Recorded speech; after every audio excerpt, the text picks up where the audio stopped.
Assalamualaikum warahmatullahi wabarakatuh. Sahabatku yang soleh dan solehah, Islam masuk ke Andalusia tahun 92 Hijriah. Saat itu Andalusia dikuasai oleh orang-orang Gotik, dipimpin oleh Musa bin Nusair dan Tariq bin Ziyad. Kaum muslimin yang berada di Afrika Utara memasuki benua biru tersebut. Sejak awal masuk dan menguasai Andalusia, umat Islam langsung membangun pondasi-pondasi peradaban hingga Andalusia menjadi menara ilmu dan agama di jantung Eropa. Andalusia mengalami kejayaan dari tahun 92 Hijriah atau 772 Masehi hingga tahun 797 Hijriah atau 1492 Masehi. Untuk mengenang masa kejayaan Islam di Spanyol itulah yang menginspirasi seorang tokoh ekonomi Islam bernama Dr. Muhammad Syafi'i Antonio untuk mendirikan sebuah masjid berarsitektur unik yang dibangun pada tahun 2006. Saat ini saya telah berada di areal masjid tersebut, yaitu Masjid Andalusia. Masjid ini berlokasi di Jalan Haji Juanda, kawasan Sentul City, Kecamatan Babakan Madang, Kabupaten Bogor. Masjid ini berdiri di atas lahan seluas 1 hektar dengan luas bangunan 1.250 meter dan mampu menampung jamaah hingga 2.500 orang. Keberadaannya sebagai oase spiritual dan intelektual yang dilandasi nilai-nilai Islam yang sejuk, damai, ramah, progresif, mendorong kemajuan ekonomi dan bisnis sebagai bagian dari ibadah, serta pemberdayaan umat berwawasan rahmatan lil alamin.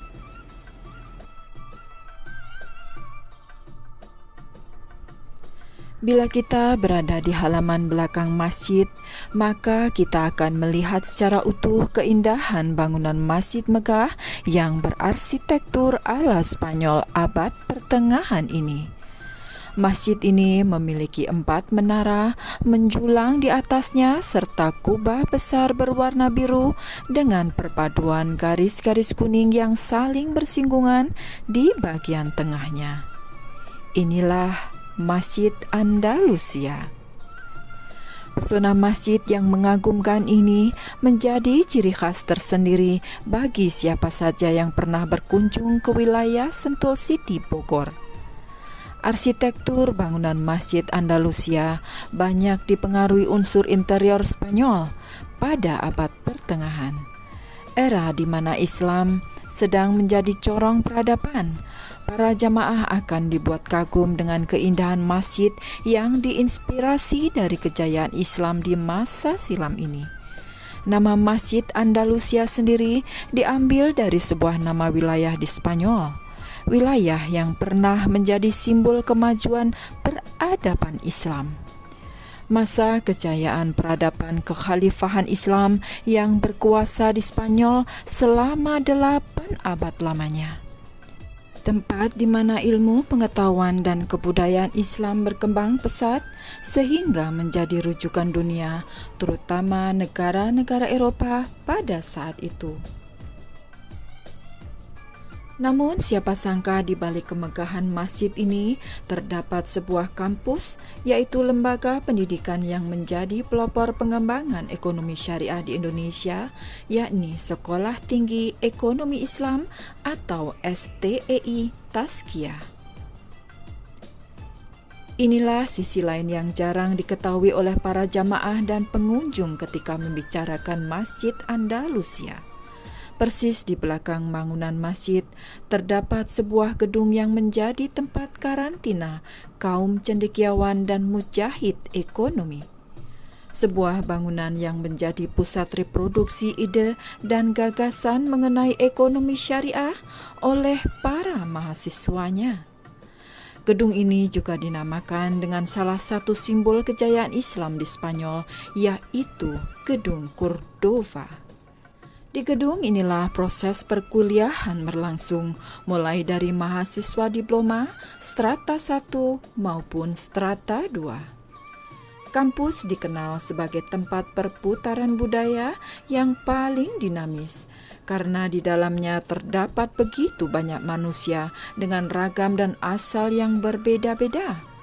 Ada yang datang dari Aceh, Padang, Palembang, Balikpapan, Jakarta, Lombok, Makassar, serta kota-kota lainnya. Mereka semua hadir dan bersosialisasi satu sama lain di kampus. Begitu juga dengan kampus STEI Taskia ini.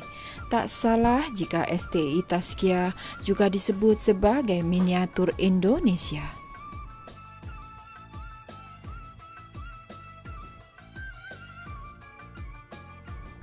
Ada satu hal yang menarik dari Masjid Andalusia ini, yaitu dilengkapi dengan miniatur Ka'bah. Miniatur bangunan yang dianggap paling suci dan menjadi kiblat para muslim ini dibuat semirip mungkin dengan aslinya yang terdapat di Mekah, Arab Saudi. Miniatur Ka'bah ini biasa digunakan untuk kegiatan manasik haji, mulai siswa TK, SD, bahkan sampai orang dewasa yang akan berangkat haji. Seperti yang kita lihat di sini, selain bangunan inti Ka'bah, di sini terdapat pula miniatur Hijir Ismail serta makom Ibrahim. Tak lupa, terdapat pula jalur-jalur tawaf melingkar, sehingga membuat nyaman bagi jamaah yang menginginkan untuk melaksanakan manasik haji di tempat ini. Saat ini kita akan memasuki bagian dalam masjid. Ini adalah anak-anak tangga menuju lantai 1 masjid bagi jamaah perempuan. Setelah menaiki anak-anak tangga ini, di sebelah kiri kita akan menjumpai tempat berwudu bagi jamaah perempuan yang bernuansa biru laut.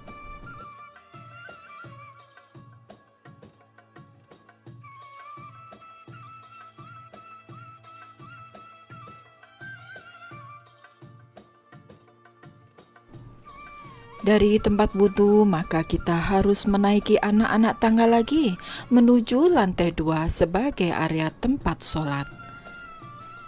Di ujung anak tangga akan kita jumpai rambu-rambu atau papan petunjuk bagi jamaah wanita di sebelah kiri dan bagi jamaah pria di sebelah kanan.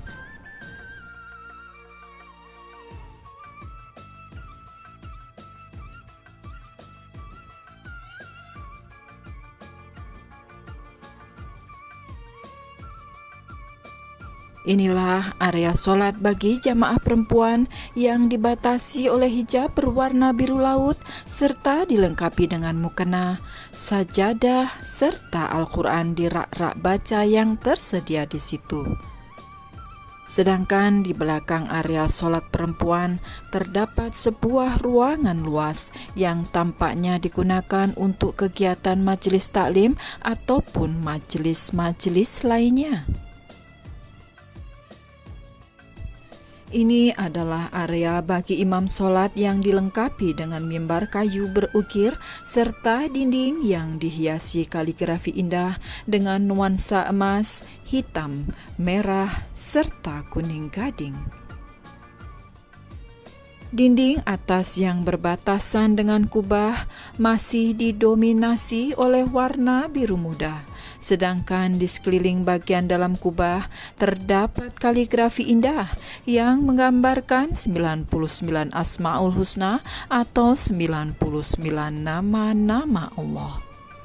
Perpaduan warna-warna kontras di bagian dalam kubah ini menjadi sentral dari keindahan interior masjid ini. Sekarang kita akan menaiki anak-anak tangga menuju lantai 3 masjid ini. Ternyata di lantai atas kita masih disambut kembali oleh area sholat yang begitu luas yang berbatasan dengan area terbuka untuk dimanfaatkan sebagai lokasi toilet serta area menjemur peralatan masjid.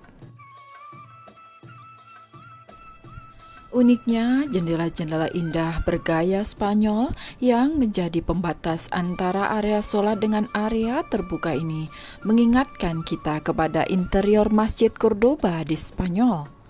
Dari area terbuka inilah kita akan menikmati pemandangan hijau pegunungan nan sejuk yang terbentang mengelilingi Masjid Andalusia ini. Ini adalah sekretariat atau kantor bagi pengurus DKM Masjid Andalusia.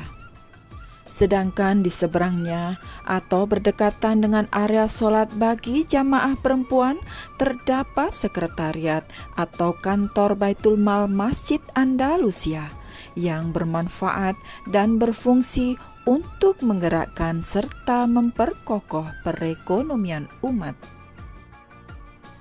Dari lantai 1 yang berdekatan dengan area wudhu, kita bisa menaiki anak-anak tangga menuju kelas-kelas tahfiz, tahsin, tarjamah, dan tafsir Quran. Sedangkan di area bawah kita akan menjumpai Tazkiyah Center serta Business Center.